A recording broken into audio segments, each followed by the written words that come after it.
El Señor esté con ustedes. Evangelio de nuestro Señor Jesucristo según San Marcos.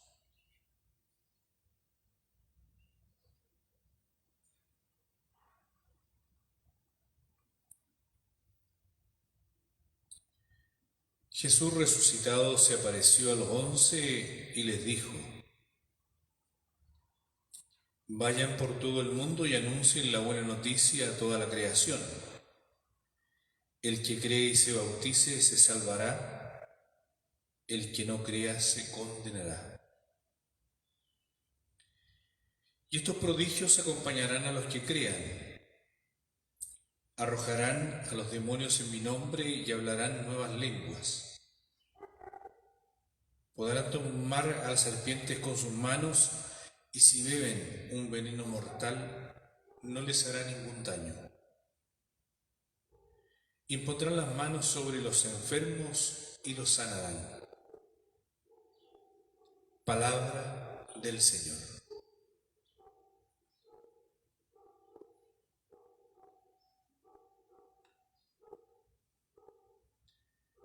Nos ponemos ante este Evangelio, ante esta palabra, ante este acontecimiento de la conversión de San Pablo.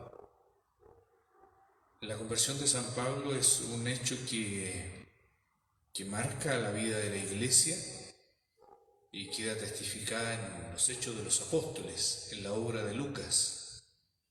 Lucas tiene una obra que es el Evangelio de Lucas y continúa con los Hechos de los Apóstoles, un relato ordenado de los acontecimientos de manera que podamos creer. Y en este ordenamiento que tiene Pablo coloca la figura de Lucas, tiene a esta figura de Pablo, figura de Pablo que también el Nuevo Testamento lo recoge con todas las cartas que tiene Pablo, donde alienta a las comunidades a vivir la vida cristiana. Pero eso no siempre fue así. Él va a llegar a decir: yo soy el último de los apóstoles. También llegará a decir: yo soy un aborto. Yo soy el peor de todos. Y Dios me amó cuando yo era un pecador, y también lo dirá Pablo. Entonces, Pablo, hay una riqueza tremenda de lo que significa un encuentro verdadero con Dios. Los Hechos de los Apóstoles lo grafican como este acontecimiento de una luz que aparece, que ensellece y que Pablo queda postrado en el suelo. Y después tendrá que ser llevado por aquellos mismos que lo acompañan, porque va a ciegas, hasta que logra ver. Y entonces en esta figura de Pablo, nosotros a veces pues tenemos dudas. Entonces, ¿Pablo pertenecía a los 12 apóstoles? No. Pablo es posterior. Pablo conoció a Jesús, al Jesús histórico, al que caminó en Galilea, fue a predicar y que llegó a Jerusalén y allí dio la vida. No, nunca lo vio. Sin embargo, tiene ese encuentro con el resucitado y que al dejarlo ciego, lo deja lleno de claridad.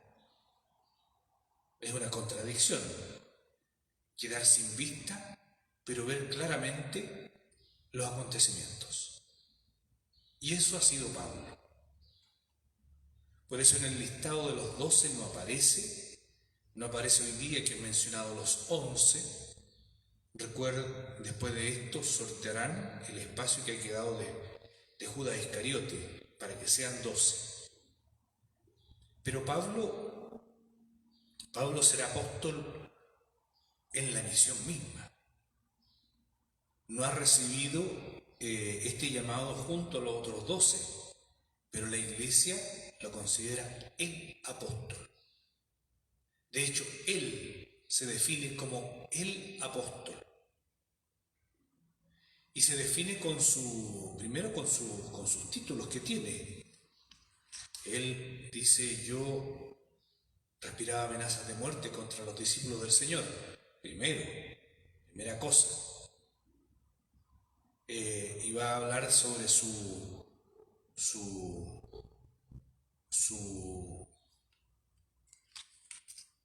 calidad de judío, de Tarso, o sea, un griego. Primero, estudia en la escuela de Gamaliel, uno de los grandes maestros del judaísmo del tiempo de Jesús. Observante de la ley al máximo, judío de sangre. Entonces él dirá: todo esto que son mis grandes pergaminos, los tengo como basura ante el conocimiento de mi Señor. Y eso es lo que acontece en un discípulo, en un apóstol. Nótese que hago la diferencia: discípulo o apóstol. Discípulos somos todos. Los apóstoles son aquellas columnas que el Señor ha querido mantener estable la iglesia y que perduran en el tiempo. ¿Para qué? Para sostener todo el andamiaje de la iglesia, las 12 columnas. Pero podemos decir: bueno, pero esos apóstoles ya murieron. No, porque se siguieron transmitiendo por la imposición de las manos hasta el día de hoy. Si seguimos claramente así la línea de algún, nosotros obispos, han recibido la imposición de las manos de otro obispo y otro obispo hasta llegar a los apóstoles. Entonces es una línea continua. Y el Señor ha querido tomar para este anuncio a estos hombres. Y en particular hoy día a Pablo. Pablo, que se dice que se cayó del caballo. Pablo no iba a caballo, primero. Pero en muchos cuadros aparece cayéndose de un caballo, y de hecho tenemos la expresión que Pablo se cae del caballo. No, iba a pies. Entonces Pablo sí tiene este encuentro profundo con Dios, y que le dirá: Pablo, Pablo, ¿por qué me persigues? Y en esa persecución que hace, se le va a clarificar quién es el que le habla. Y desde ese momento Pablo será un anunciador de esa experiencia. Para nosotros, que hemos tenido distintos modos para creer. A veces nacimos y empezamos a crecer conociendo ya de Jesucristo. Pero en otros casos ha sido posterior. Fue porque otro me condujo, otro me llevó de la mano, como fue llevado San Pablo a Ananías. Entonces, esta experiencia de Pablo también la tenemos cada uno de nosotros.